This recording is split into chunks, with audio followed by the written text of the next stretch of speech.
Olá, estamos aqui em mais um Carol's Talks, esse podcast que a gente trata de gestão jurídica empresarial. E hoje nós temos uma convidada mega especial que vai tratar sobre empreendedorismo no setor de saúde. Estamos aqui com a doutora, cirurgiã dentista, biomédica, Gisele Mila. Tudo bem, Gisele? Oi, tudo bem? Finalmente o nosso podcast saiu, hein? Olha, gente, arranjar agenda com essa mulher não é fácil. Vocês não têm ideia de quanto eu insisti para ela vir aqui. Bem organizadinho, a gente dá conta de tudo, né? Organização é tudo, né, Gi? Nem me fale. Gente, antes da gente entrar aqui no nosso bate-papo, não esquece de seguir o nosso canal, de compartilhar com a sua rede, de se inscrever também aqui no YouTube, mas lá no Instagram. Então vamos lá. Gente, eu vou contar para vocês um pouquinho. A Gisele, ela é cirurgiã dentista, ela tem mestrado em odontologia com ênfase em HOF, é biomédica, especialista em harmonização orofacial, mas também já fez farmácia. Gi, conta pra gente um pouquinho dessa tua história. Então, aí pelo currículo já dá pra ver que desde o início a única certeza que eu tinha é que eu queria algo dentro da área de saúde. Então, eu acabei, com 17 anos, a gente não sabe muito bem ainda o que a gente quer da vida, né? Então, eu acabei passando na PUC como... Acho que hoje em dia nem tem mais, mas naquela época você podia colocar um curso e depois uma segunda opção. E aí, eu acabei colocando a segunda opção de farmácia. Eu cursei durante 2 anos e eu me esforcei muito para gostar. Eu fiz estágio em farmácia de manipulação, laboratório de análises clínicas, indústria. E não adianta, tudo que eu fazia era muito restrito, com pouco atendimento ao público, nada muito direto. E eu adoro essa interação. Então, no segundo ano, eu finalmente consegui largar. E aí, eu tentei vestibular novamente, passei em odontologia. E aí, fui que fui. Aí se encontrou. Durante a faculdade, eu amei tudo, me formei. E aí, quando a gente é jogado para o mercado de trabalho, dá aquele, choque de realidade. E aí, eu comecei a pesquisar, e agora? Aquela pressão, O que você vai fazer? Qual especialidade você vai fazer? E eu fazia clínica geral, trabalhava em vários lugares, mas eu ainda não tinha encontrado aquela coisa, assim, que fizesse o meu olho brilhar. E um belo de um dia, eu tava lá, Acho que você vai perguntar ainda sobre essa parte mais específica, mas... Vai lá. Eu tava meio que, o que eu vou fazer? Trabalhava bastante com prótese, com a parte de dentística, de dentes anteriores. Então, sempre voltado um pouco para essa parte de estética. Sempre gostei muito dessa área. E aí, há 10, 12 anos atrás, não tinha, assim, uma especialização em harmonização facial como tem hoje. Era assim... Aquela coisa meio pode, cirurgião dentista pode, não pode. Tinham alguns cursos aqui em Curitiba, mas também não tinham tantos como tem hoje. E aí eu falei, não, eu vou fazer. Aí eu cheguei para os meus pais e falei, olha, quero fazer um curso de toxina botulínica. Eles falaram, você tá maluca? Como assim? Dentista mexe com dente, né? Eu falei, não, eu quero, vou fazer. E fui fazer. E eu ainda disse assim, olha, se tudo der errado, eu vou fazer em mim e na minha mãe para todo sempre. E esse curso vai se pagar. Muito. Então, no final, vai dar tudo certo. E essa foi a grande virada de chave da minha vida. Porque eu fiz esse curso e depois que eu fiz ele, eu nunca mais parei de estudar essa área. E é uma apaixonada pela área, Eu sou apaixonada. Quem segue a Gi nas redes sociais vai ver, assim, a forma com que ela trabalha, como ela coloca isso. Você vê que tem muito amor ali no trabalho, né, Gi? Amo muito o que eu faço. E eu agradeço, porque o resultado é fantástico. A ideia é sempre essa. Né? Gi, mas aí você trabalhou em algumas clínicas e depois de um momento você decidiu abrir a sua própria clínica. Na verdade, assim, com 2 anos de formada, eu trabalhava em outros lugares, mas eu entrei de sócia numa clínica ali no Champanhar e eu fiquei lá por 8 anos. E lá era uma clínica que tinha 6 cadeiras odontológicas, então várias especialidades. E com o passar do tempo, eu fui me especializando cada vez mais na área de harmonização. Então acabou perdendo um pouco o sentido eu ficar naquele ambiente ali. Então, um pouquinho antes da pandemia, eu falei, eu vou abrir meu consultório próprio, que aí eu vou fazer tudo do meu jeitinho, fazer mais específico mesmo para essa área. E foi uma transição, porque eu gosto muito da odontologia também. E eu digo que depois que você é dentista, você nunca mais não é. Então, eu abri meu consultório, mas eu ainda atendi essa parte odontológica. Hoje em dia, eu já não atendo mais. Eu acho realmente... Zerou? Zerei. Nem uma limpezinha assim, nada? Ai, às vezes uma limpezinha numa paciente assim que vai lá de 6 em 6 meses para fazer uma toxina e fala, ai, não tem como fazer junto. Pacientes mais antigas. Mas pegar pacientes novas para isso já eu encaminho tudo. E aí veio forte bem a questão da estética e você foi fazer outro curso, né? Outra formação. Depois que eu comecei esse primeiro curso de toxina, eu fiquei praticamente 1 ano, todos os finais de semana, em curso. Porque na época não existia a especialização. A especialização apareceu em 5, 6 anos depois. Então, eu tinha que fazer esses cursos livres.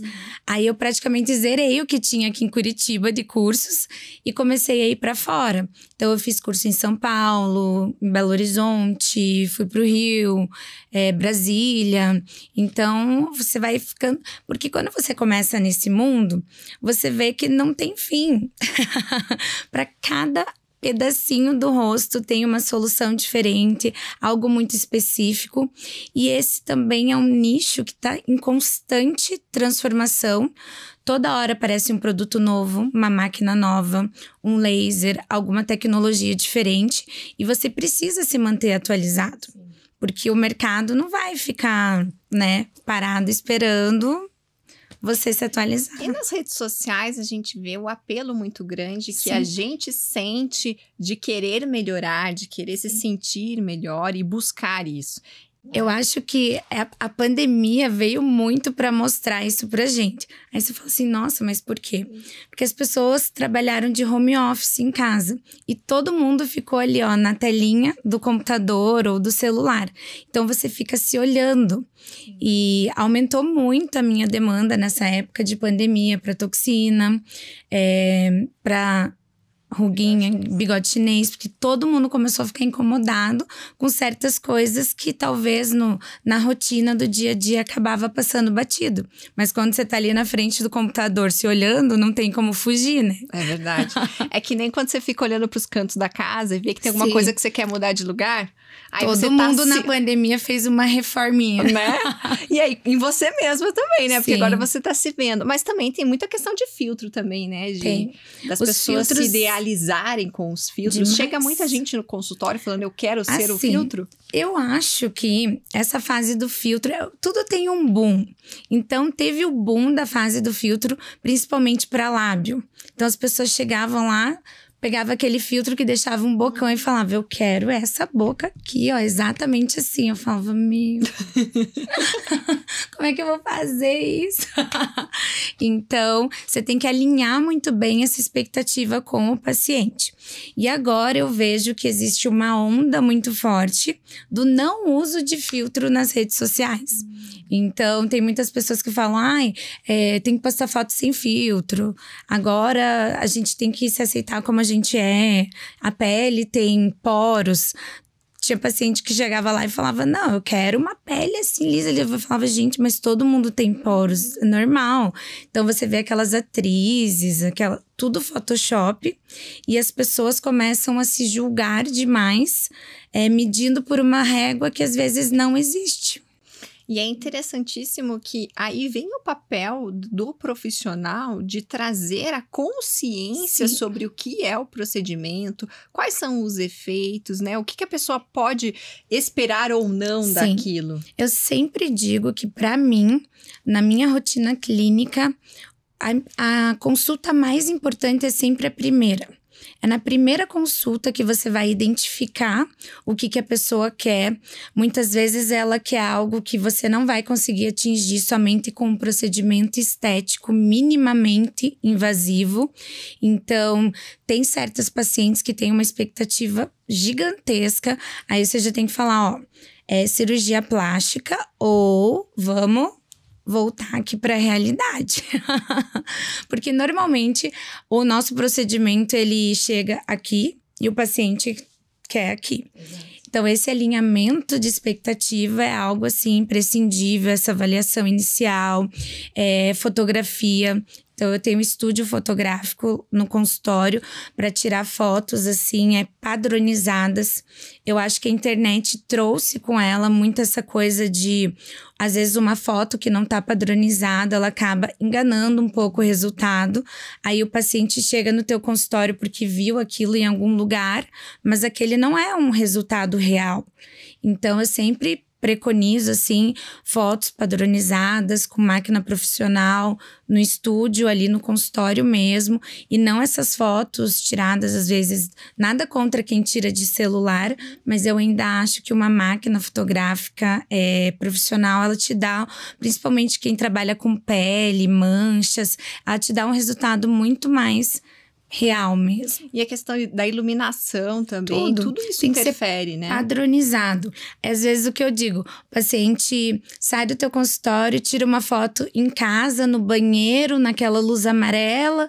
É óbvio que vai ficar com algumas sombras nessas regiões. Então, eu acompanho muito pós os meus pacientes, eu sempre peço, você vai tirar uma foto para mim de frente para a janela da sua casa, numa luz natural, sempre com o celular um pouquinho longe, que as pessoas elas têm mania de, ela quer mostrar a boca, tira uma foto assim, ó.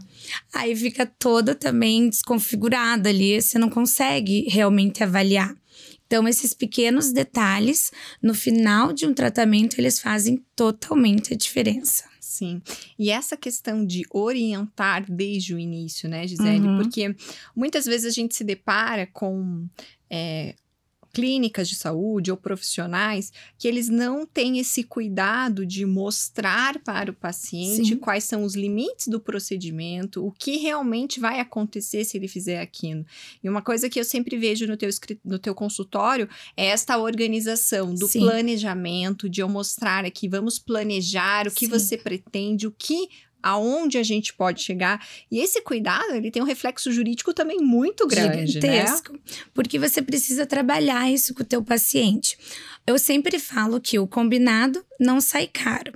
Então, o que normalmente acontece? A pessoa chega lá com uma expectativa, um sonho. Muitas vezes ela economizou durante muito tempo para fazer aquele tratamento e ela vem assim com tudo ali, né? Se entregando o rosto dela nas suas mãos. Então, é óbvio que ela vai querer um resultado. E essa primeira consulta, principalmente a análise facial. Eu sempre digo que não adianta uma paciente, por exemplo, com mais idade, chegar lá e você querer fazer uma boca de 20 anos nela. Não vai combinar. Então, essa análise facial, muitas vezes, é onde o profissional peca. Você precisa explicar para o paciente que não vai ser um procedimento que vai resolver todos os problemas que ele tem. E as pessoas, que bom que se fosse, né? Mas infelizmente a gente não tem. Então você tem que limitar muito bem. Por exemplo, eu tô com um pé de galinha aqui marcadinho. Vou fazer a toxina botulínica, ok. Mas a flacidez que você tem não vai sair. Essa pálpebra inferior, quando ela é mais flácida, mesmo você colocando botox, às vezes vai continuar umas linhas estáticas ali. Então, é você especificar para o paciente, tal procedimento vai melhorar tal coisa, mas para isso é outra coisa. Então, é um tratamento contínuo. Eu sempre falo que eu prefiro que o paciente venha o ano todo para fazer, às vezes, uma coisinha aqui, 3 meses depois outra, do que ele venha, sente na cadeira e faça, tipo, tudo. Porque o pós vai ser pior, às vezes é uma grande mudança que a pessoa não estava esperando, ou que as pessoas do convívio dela não estavam esperando. E é aí que dá ruim. O dar ruim é ótimo. As pessoas se arrependem, querem tirar, né? Ficam frustradas. Então, eu sempre digo que se a gente for fazendo devagarinho, a gente vai chegar lá. E ninguém não vai causar estranhamento pra ninguém. Muitas vezes as pessoas vão olhar pra você e dizer, você tá mais bonita. Mas eu não sei o que é. Então, aí que você chegou aonde você queria. Porque quando às vezes a pessoa fala assim, nossa, você fez tal coisa, é porque ficou exagerado. Essa boca é nova, né? É, tipo, nossa, que bocão, hein, ó. Me fala onde você fez pra eu não ir lá. E é muito interessante todo esse cuidado. E também com a relação contratual, né, Gisele? A gente, quando está organizando um atendimento a um cliente na área de saúde, a gente precisa documentar os passos. Tudo. Eu falo assim, quando eu trabalhava mais com odontologia intrabucal, a gente não tinha tanto esse costume. Deveria, mas foi algo que não foi nos ensinado na faculdade. Então, por exemplo, eu conheço colegas que fizeram uma prótese, uma dentadura para alguma paciente, entregaram, o paciente foi embora, beleza. E de repente você tá lá trabalhando e chega alguma coisa lá judicial falando que a paciente disse que não recebeu a prótese. Então tudo isso tem que estar muito bem documentado. Pela sua segurança e pela segurança do paciente também. Então, na odontologia intrabucal, eu não fazia nada praticamente de documentação. Eu acho que são mais os ortodontistas que têm esse costume. Mas nesse mundo da harmonização, eu vejo que é um pouquinho melhor, mas ainda tem muitos profissionais que pecam demais nessa parte, demais. E é justamente aonde dá o problema depois. Exatamente. Porque se não tem esse preventivo, você não tem como mostrar o que você fez, como você fez e principalmente que o cliente estava informado. Sim. Porque o dever de informação é muito grande na tua área, né? Sim. É o que eu sempre digo. Tudo que você avisar o paciente antes, você não vai ter problema depois. E é avisar assim, você vai falar para ele em consulta, mas isso tem que estar escrito e assinado. Tudo que você fizer tem que estar escrito e assinado. E eu acho que hoje, aí você vai poder me corrigir, essa parte de WhatsApp, ela também vale como uma documentação, não vale? Sim, você consegue... Um acompanhamento. Exatamente, você consegue evidenciar que você estava assessorando, a orientação que você deu não necessariamente é um documento formal, mas é uma prova daquilo que você fez. Porque eu vejo muito assim na internet, aqueles casos, né, quando dá ruim... Que aí a paciente fala, ai, mas a profissional não me ajudou, eu mandei mensagem. Muitas vezes a profissional fala, a paciente diz uma coisa na internet, vai lá ver as mensagens, é outra. Então, eu acho que essa parte do WhatsApp, esse acompanhamento pós, é muito importante. Então, na minha rotina clínica... Isso desde sempre. O paciente fez qualquer coisa, um botox, um preenchimento, um peeling de fenol, eu persigo a pessoa por 10 dias, toda de manhã e noite eu vou estar lá. E eu mesma que respondo os pacientes. Então, esses procedimentos mais complexos, o paciente se sente mais seguro. Se você tá ali dando atenção, às vezes ele fica com alguma dúvida e tem vergonha de te mandar uma mensagem para perguntar sobre aquilo. Mas se você entra em contato com ele, ele se sente seguro e se sente à vontade de perguntar e ficar mais tranquilo. Então, eu acho bom para todo mundo isso. É excelente. Eu vou falar como paciente, que além de advogada, que a questão... Não, é verdade, é bem isso, Gisele, porque você estabelece um relacionamento com o seu vínculo, paciente, né? E ele se sentir confiante, além de saber que você é um profissional que estudou, que tem todo o conteúdo, que você se comunicou com ele, mas que ele vai ter o respaldo. Sim. Isso é muito importante. Isso fideliza. Toda a diferença. Isso faz recomendar, além de você estreitar o laço direto, você tá fazendo o seu marketing ali. Com certeza. Uma coisa que eu faço, assim, desde sempre, e você sabe, eu costumo o paciente vai lá, a gente faz esse protocolo fotográfico no consultório. Eu gosto muito de sempre mandar o antes e depois de consultório mesmo, ou se o paciente porventura acaba não voltando, eu costumo sempre mandar aquelas fotos do antes para ele. Porque muitas vezes a pessoa não tem tempo, não conseguiu, ou é de outra cidade, mas aquela foto se perde. E às vezes o paciente esquece como era antes.